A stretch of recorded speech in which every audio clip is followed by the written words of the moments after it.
अपूर्ण प्रतियोगिता किसे कहते हैं और अपूर्ण प्रतियोगिता की कौन कौन सी विशेषताएं होती हैं, इसी टॉपिक को लेकर आज हम आगे बढ़ेंगे। इसी पर हम आज डिस्कस करने वाले हैं।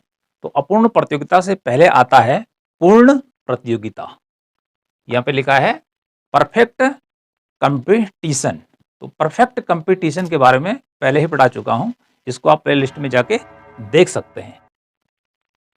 पूर्ण प्रतियोगिता का जो उल्टा जो होता है वो होता है अपूर्ण प्रतियोगिता। अर्थात ये पूर्ण प्रतियोगिता है परफेक्ट कंपटीशन, और इसका जो उल्टा होता है वो होता है इम्परफेक्ट कंपटीशन। पूर्ण प्रतियोगिता के बाद जो यह अपूर्ण प्रतियोगिता है यह क्या होती है? तो जो अपूर्ण प्रतियोगिता है यह बाजार का एक प्रकार है, और जो यह अपूर्ण प्रतियोगिता होती है यह वस्तुओं और सेवाओं को बेचने को लेकर मार्केट के अंदर होती है। यह संक्षेप में इसको जाने तो पूर्ण प्रतियोगिता का अभाव, अर्थात बाजार में यदि पूर्ण प्रतियोगिता नहीं है तो ऐसी स्थिति को कहते हैं अपूर्ण प्रतियोगिता या इम्परफेक्ट कंपटीशन। तो यह अपूर्ण प्रतियोगिता क्या है, इसकी परिभाषा कैसे लिखेंगे? इसकी परिभाषा है कि अपूर्ण प्रतियोगिता बाजार की वह स्थिति कहलाती है कि जब बाजार में क्रेताओं और विक्रेताओं की संख्या पूर्ण प्रतियोगिता की तुलना में कम रहती है या होती है तथा उन्हें बाजार का अपूर्ण ज्ञान होता है। अर्थात उन्हें पूर्ण प्रतियोगिता की तुलना में मार्केट का नॉलेज कम होता है, तो ऐसी स्थिति कहलाती है आपकी अपूर्ण प्रतियोगिता। तो ये तो हो गई यहाँ पे एक छोटी सी डेफिनेशन। अब इसको हम और भी नीचे जाकर देखते हैं कि अपूर्ण प्रतियोगिता के अंतर्गत होता क्या क्या है। परिभाषा के बाद आता है कि इसकी विशेषताएं या कैरेक्टरिस्टिक्स क्या क्या होती हैं। तो जो कैरेक्टरिस्टिक्स होती हैं, अर्थात मैंने यहाँ पे 1 से लेकर और 6 कैरेक्टरिस्टिक्स लिखी हैं, विशेषताएं लिखी हैं, लक्षण लिखे हैं कि अपूर्ण प्रतियोगिता की ये विशेषताएं होती हैं। तो इनका सार ही जो होता है वो परिभाषा में निकल कर आता है, और विशेषताओं में हम क्या करते हैं उसको और डिटेल में समझते हैं। तो इसकी पहली विशेषता मेरी यहाँ पे लिखी है क्रेताओं और विक्रेताओं की संख्या कम होना। इसका मीनिंग हुआ कि अपूर्ण प्रतियोगी बाजार में क्रेताओं और विक्रेताओं की संख्या पूर्ण प्रतियोगिता की तुलना में कम होती है। अपूर्ण प्रतियोगिता में पूर्ण प्रतियोगिता की तुलना में कम होती है। किनकी संख्या कम होती है? क्रेताओं, जो क्या करते हैं फर्म द्वारा बनाई गई वस्तुओं को खरीदते हैं, ठीक है। और जो फर्में होती हैं जो वस्तुओं को बेचती हैं या जो दुकानदार हैं वह विक्रेताओं की श्रेणी में आते हैं। तो इस प्रकार से खरीदने वाले और बेचने वालों की संख्या अपूर्ण प्रतियोगिता में पूर्ण प्रतियोगिता की तुलना में कम रहती है या कम होती है। लेकिन संख्या के बारे में यह नहीं है कि संख्या कितनी होगी, ये कोई नहीं बता सकता है कि मार्केट के अंदर कितने दुकानदार होंगे और माल को खरीदने वाले कितने होंगे। तो यहाँ पर तुलना की गई है कि क्रेताओं और विक्रेताओं की जो संख्या होगी वह पूर्ण प्रतियोगिता की तुलना में कम रहती है, और पूर्ण प्रतियोगिता में यह मान लिया गया कि अधिक होती है। अधिक कितनी होगी? अर्थात जितनी वस्तु की मांग होगी और जितनी वस्तु की सप्लाई होगी उसी के बराबर होती है, इसलिए वहां पर पूर्ण प्रतियोगिता में एक संतुलित कीमत का निर्धारण होता है। तो पहला हो गया ये कि क्रेताओं और विक्रेताओं की संख्या कम होना। दूसरा है बाजार का कम ज्ञान होना। बाजार में क्या होता है? बाजार में ज्ञान नहीं बांटा जाता है। जो ज्ञान होता है वो विद्यालयों में बांटा जाता है या पढ़ाया जाता है। बाजार में वस्तुएं खरीदने वाले और बेचने वाले होते हैं, और उन्हें ही मार्केट का नॉलेज होना चाहिए। तो हम क्या होते हैं? अलग अलग भूमिकाओं में होते हैं।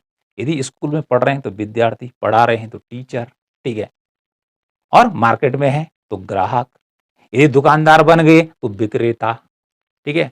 ये तो मैंने एक जॉब का उदाहरण दिया, और भी बहुत सारे जॉब हैं।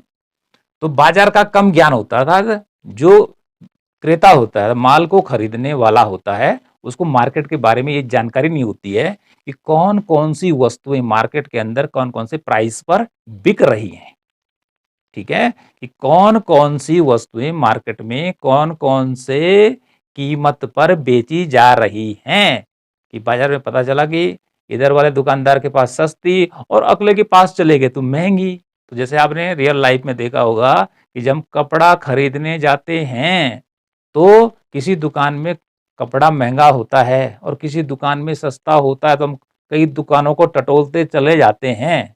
ठीक है, और कपड़ा लगभग वही रहता है। तो इस प्रकार से बाजार का कम ज्ञान होता है। ठीक है, क्रेताओं को भी और विक्रेताओं को भी मार्केट का पूरा नॉलेज नहीं होता है। ओके, अगला है यहाँ पर कीमत विभेद। तीसरे नंबर पर कीमत विभेद क्या हुआ कि कीमत का अलग अलग होना, अर्थात एक वस्तु है, ठीक है, स्थानापन्न वस्तुएं होती हैं एक दूसरे की। जैसे साबुन का उदाहरण लेते हैं कि नहाने की बहुत सारी कंपनियों के साबुन हैं। आप कल्पना कीजिए, मैं नाम नहीं लेता हूं कि कौन कौन सी कंपनियां या कौन कौन सी साबुन आपके मार्केट में आसपास की दुकान में आते नहाने वाले। ठीक है, तो उनके प्राइस में देखेंगे, उनकी कीमत में आप देखेंगे कि अंतर मिलता है। कि यदि ले लेते हैं नाम हमाम का है तो थोड़ा प्राइस अलग मिलेगा। ठीक है, यदि लक्स का है तो थोड़ा प्राइस डिफरेंट मिलेगा, संतूर का है तो थोड़ा अलग मिलेगा। ठीक है, और इसी प्रकार से जैसे शैम्पू है तो उनका प्राइस भी क्या है, अलग अलग है। तो इस प्रकार से शैम्पू की बात करें और चाहे साबुन की बात करें, नहाने वाले की, काम तो एक ही करेंगे, चाहे वो लक्स का लो चाहे हमाम का लो। ठीक है, और चाहे वो लाइफ बॉय का लो, नहाना ही है और शैम्पू भी सिर पे ही लगाना है, लेकिन कीमत में अंतर होता है। ठीक है, प्रत्येक जो कंपनी है, फर्म है, उसकी वस्तु की कीमत क्या होती है, अलग अलग होती है, इसलिए कीमत विभेद लिखा गया है। कीमत में क्या होता है, अंतर होता है। चौथी विशेषता देखते हैं, वस्तु विभेद। कि वस्तु विभेद अर्थात जो वस्तु होती है जिसकी मैं चर्चा पहले कर चुका हूं, वह काम तो एक ही करती है, लेकिन उसका रंग रूप आकार अलग अलग होता है। यदि हम शैम्पू ले लीजिए, ये डब का है तो ठीक है, उसका डब्बा अलग ही बना हुआ है, वो अलग ही दावा कर रहा है कि ये बालों को सबसे मुलायम बनाता है। ठीक है, अगला यदि हम शैम्पू ले लें किसी और कंपनी का, वो अलग ही दावा करता है। ठीक है, उसका भी क्या होगा, आकार प्रकार, ठीक है, खुशबू उसमें डिफरेंट होगा, ये डिफरेंस होगा। तो वस्तु विभेद होता है। वस्तु तो काम तो एक ही करती है, काम एक ही करती है। जैसे टीवी है तो टीवी बाजार में कई कंपनियों की है, चाहे आप सैमसंग का ले लो, चाहे एलजी का ले लो, ओके, चाहे माइक्रोमैक्स का ले लो। ठीक है, और यदि किसी और कंपनी का ले लो टीवी, यदि साइज में एक ही है, लेकिन आप देखेंगे उनके साइज भी अलग होगा और थोड़ा कलर भी चेंज कर देंगे। ठीक है, डिजाइन भी चेंज कर देंगे उसके, किसका, टीवी का। और काम क्या होगा टीवी का, टीवी पे चैनल तो सभी टीवियों पर एक बराबर जैसे ही आएंगे यदि वो एक ही कीमत की रेंज के हैं, यदि उनके अंदर फीचर एक जैसे हैं। तो वस्तु विभेद अर्थात जैसे मैं साबुन की बात की, काम तो एक ही करेगा, टीवी लेंगे तो काम भी एक करेगा, कपड़ा लेते हैं मार्केट से, टी शर्ट आ रही है अलग अलग कंपनियों की आ रही है, अलग अलग फर्मों की आ रही है, टी शर्ट पहननी है लेकिन उनका रंग अलग है, कि किसी का कॉलर का डिजाइन अलग होगा। ठीक है, कोई हाफ होगी तो कोई फुल होगी। ठीक है, काम क्या है, पहनना है, लेकिन वस्तु क्या होगी, अलग अलग है। भाई ये क्या होता है, अपूर्ण प्रतियोगिता में देखने को मिलता है कि जो वस्तु बाजार में बिकती है फर्म के द्वारा, वह, क्योंकि एक फर्म तो बेचने वाली नहीं होती है, कि साबुन बनाने वाला तो ऐसा है नहीं कि एक ही साबुन बनाता हो। ठीक है, उसी का साबुन क्या है पूरे इंडिया में बिक रहा है, इंडिया में साबुन बनाने वाली कई कंपनियां हैं। ओके, तो इसलिए वस्तु विभेद रखते हैं प्रत्येक कंपनी की, जिससे कि मेरा माल बिक जाए, उससे अच्छा दिखे दूसरे से। ठीक है, ऐसे मोबाइल के बारे में भी है कि मोबाइल यदि 15,000 के रेंज का है, 20,000 की रेंज का है, तो सभी कंपनियां उसको बेच रही हैं, लेकिन दावा क्या किया जा रहा है कि मैं ही सबसे अच्छा हूं। तो उसके फीचर भी अलग अलग दिए जा रहे हैं, कैमरा भी अलग अलग बताया जा रहा है, रैम भी अलग अलग बताई जा रही है। ठीक है, फ्रंट कैमरा अलग है, ठीक है, पीछे वाला कैमरा जो है अलग है, रियर कैमरा, ठीक है, इतने का दे रहे हैं हम। तो इस प्रकार से मोबाइलों में अंतर है। ठीक है, चाहे डिजाइन में है चाहे उनके कलर में है। तो इसलिए वस्तु विभेद होता है, ठीक है। और मोबाइल का काम भी एक ही होता है कि जैसे मैंने बात करना है या हमने इंटरनेट कोई भी चीज़ उस पर सर्च करनी है, वही काम करेगा अलग अलग रेंज का फ़ोन में, ठीक है। लेकिन कंपनियां क्या करती हैं, उनके रंग रूप गुण वगैरह को चेंज कर देती हैं। ओके, ये तो कुछ उदाहरण बता रहा हूं मैं आपको। अगला है 5वें नंबर पर, उत्पादन के साधन पूर्ण गतिशील नहीं होते हैं। अब उत्पादन के साधन कौन है कि जिनकी सहायता से उत्पादन किया जाएगा, चाहे साबुन का कर रहे हैं, चाहे मोबाइल फोन का कर रहे हैं, चाहे टीवी का कर रहे हैं, ठीक है। तो वह साधन यदि एक जगह लगे हुए हैं, वो दूसरी जगह नहीं जा सकते हैं, एक फर्म को छोड़कर दूसरी जगह नहीं जा सकते हैं। किसमें? अपूर्ण प्रतियोगिता में। इतना आसान नहीं है जैसे कि पूर्ण प्रतियोगिता में ये मान लिया जाता है कि साधन एक को छोड़कर दूसरी जगह चला जाएगा, लेकिन यहाँ संभव नहीं है कि व्यक्ति एक नौकरी छोड़कर दूसरी नौकरी को पकड़ ले और उसको वहां मिल ही जाए। ओके, तो यहाँ पर साधन पूर्ण गतिशील नहीं होते हैं, अर्थात एक जगह से दूसरी जगह शिफ्ट जल्दी से नहीं हो सकते हैं। किस प्रतियोगिता की बात कर रहा हूं मैं? अपूर्ण प्रतियोगिता की बात की जा रही है, ठीक है। अगला देखिए 6 है, फर्म का मांग वक्र, ये आर लिखा है एवरेज रेवेन्यू। तो जो एवरेज रेवेन्यू है इसको कहते हैं औसत आगम ऋणात्मक ढाल वाला होता है। क्या बोला कि फर्म का जो मांग वक्र होता है वह ए आर कहलाता है अपूर्ण प्रतियोगिता में। फर्म का जो मांग वक्र होता है अपूर्ण प्रतियोगिता में ए आर ही फर्म का मांग वक्र होता है, और उसका ढाल कैसा बताया गया है कि ऋणात्मक होता है। ऋणात्मक होने का अर्थ है कि मांग वक्र बाएं से दाईं ओर झुकता है, ठीक है, जैसे हमने मांग के नियम में बताया है। इसको विस्तार से बातें बताएंगे कि किस प्रकार से अपूर्ण प्रतियोगिता के अंतर्गत कीमत का निर्धारण कैसे होता है और उसका मांग वक्र ऋणात्मक कैसा होता है, ठीक है। वैसे ऋणात्मक मांग वक्र कैसा होता है, एक छोटा सा यहाँ पे देख लेते हैं। वाई ओ और एक्स, यहाँ पे हो गया प्राइस और यहाँ पे हो गया डिमांड, ठीक है। डिमांड देखिए, तो मांग वक्र कैसा होता है, इस प्रकार से नीचे की ओर यदि होता है, ठीक है।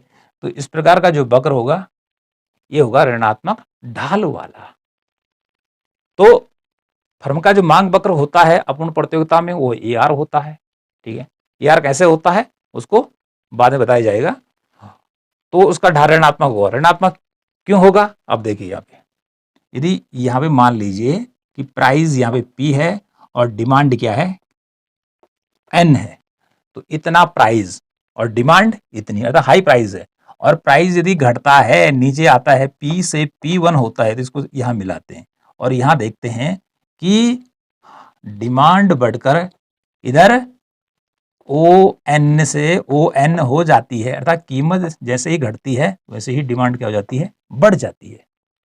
अब डिमांड क्यों बढ़ती है, क्योंकि वस्तु सस्ती हो जाती है। तो ऐसे ही फर्म जब अपनी वस्तु को सस्ती करती है, अर्थात साबुन सस्ता हो जाए, ठीक है, सस्ता करती हैं कंपनियां, तो क्या होगी, उसकी डिमांड बढ़ेगी, ग्राहक ज्यादा होंगे, मांग करेंगे। और जब हम मांग करेंगे, ठीक है, तो मांग करने का मीनिंग ये होता है कि वस्तु की कीमत उसमें शामिल होती है मांग के एक तत्वों में। तो जब हम किसी वस्तु को खरीदने जाते हो मांग है, तो मांग तो फ्री में होती नहीं है, उसके लिए हमें धन अदा करना पड़ता है। और वो धन जब हम व्यय करते हैं, खर्च करते हैं, तो वो फर्म की क्या बन जाती है, आय बन जाती है। ओके, वो पैसा कंपनी के पास चला जाता है। अब नेक्स्ट देखिए, बाजार की वास्तविक स्थिति का परिचायक, अर्थात जो अपूर्ण प्रतियोगिता है, ठीक है, यह मार्केट की रियल पोजीशन को बताती है। अर्थात वास्तविक स्थिति में, अर्थात रियल लाइफ में जो होता है अपूर्ण प्रतियोगिता ही बाजार में देखने को मिलती है, कि जहां पर ये विशेषताएं बताई जा रही हैं ये अपूर्ण प्रतियोगिता की हैं। और वास्तविक जगत में जो प्रतियोगिता मार्केट के अंदर देखने को मिलती है वो अपूर्ण प्रतियोगिता मिलती है, पूर्ण प्रतियोगिता नहीं मिलती है। क्योंकि जो पूर्ण प्रतियोगिता है की धारणा एक आदर्श धारणा बताई गई है कि जहां पर डिमांड एंड सप्लाई क्या होती है, बराबर होती है। तो वह एक कल्पना की गई है। जो पूर्ण प्रतियोगिता है उसमें यह कल्पना की गई है कि जो भी होता है वह एकदम से पूर्ण होता है, कि जैसे क्रेताओं और विक्रेताओं की संख्या बहुत ज्यादा होती है उनको मार्केट का पूरा नॉलेज होता है, उत्पादन के साधन पूर्ण गतिशील होते हैं, ठीक है। बाजार के अंदर वस्तु की एक ही कीमत मिलती है, ठीक है, वस्तु भी एक समान ही होती है। ऐसे कुछ फीचर या लक्षण हैं किसके? पूर्ण प्रतियोगिता के। तो पूर्ण प्रतियोगिता वास्तविक दुनिया में देखने को नहीं मिलती है, ठीक है। इस प्रकार का बाजार केवल कल्पना की गई है, इस प्रकार के मार्केट की केवल कल्पना की गई है। और वास्तविक जो मार्केट हम देखते हैं, जब माल खरीदते हैं, तो वह हमें देखने को मिलता है कौन सा वाला? अपूर्ण प्रतियोगिता वाला। कौन सी प्रतियोगिता वाला? अपूर्ण प्रतियोगिता वाला। तो इस प्रकार से यह हुआ अपूर्ण प्रतियोगिता। अपूर्ण प्रतियोगिता किसे कहते हैं? What do you mean by imperfect competition and इसके फीचर या कैरेक्टरिस्टिक्स। तो पुनः इसी को रिपीट कर लेते हैं कि अपूर्ण प्रतियोगिता किसे कहते हैं? कि अपूर्ण प्रतियोगिता, यहां पे लिखा है परिभाषा कि अपूर्ण प्रतियोगिता बाजार की वह स्थिति कहलाती है कि जहां पर क्रेताओं और विक्रेताओं की संख्या पूर्ण प्रतियोगिता की तुलना में कम होती है तथा उन्हें बाजार का अपूर्ण ज्ञान होता है। तो तुलना किससे की गई है? अपूर्ण प्रतियोगिता की पूर्ण प्रतियोगिता से तुलना की गई है, ठीक है। अब हमने यहाँ पे बताया आपको कि यहाँ पर जो क्रेता माल को खरीदने वाले हैं, जैसे हम और आप हैं, ठीक है, और जो विक्रेता हैं, बेचने वाले जो दुकानदार हैं, जो ठीक है फर्मों के सामान को बेचना काम करते हैं, उनकी संख्या क्या होती है? कम होती है। किसकी तुलना में? पूर्ण प्रतियोगिता की तुलना में। अगला है बाजार का कम ज्ञान होना। यहाँ पे अर्थात अपूर्ण प्रतियोगिता में क्रेताओं और विक्रेताओं को बाजार का कम ज्ञान होता है, ठीक है। अब विशेष रूप से जो खरीदने वाला होता है उसको कम ज्ञान होता है कि कौन सी वस्तु कौन सी कीमत पर कहां कहां मिल रही है। इसलिए दुकानदार क्या कर लेते हैं? जो क्रेता होते हैं उसको लूट लेते हैं, उसको महंगे प्राइस पर बेच देते हैं। अगला है कीमत विभेद। वस्तुएं क्या होती हैं? एक ही काम करती है। जैसे बहुत सारे साबुनों के उदाहरण मैंने आपको बताए, तो उनका रंग देखा होगा, खुशबू देखा होगा आपने, अलग अलग होता है, ठीक है। तो वहां पर कीमत भी अलग अलग होती है, अलग अलग साबुनों की कीमत अलग अलग होती है, लेकिन काम एक ही करते हैं, उसे नहाना है, ओके।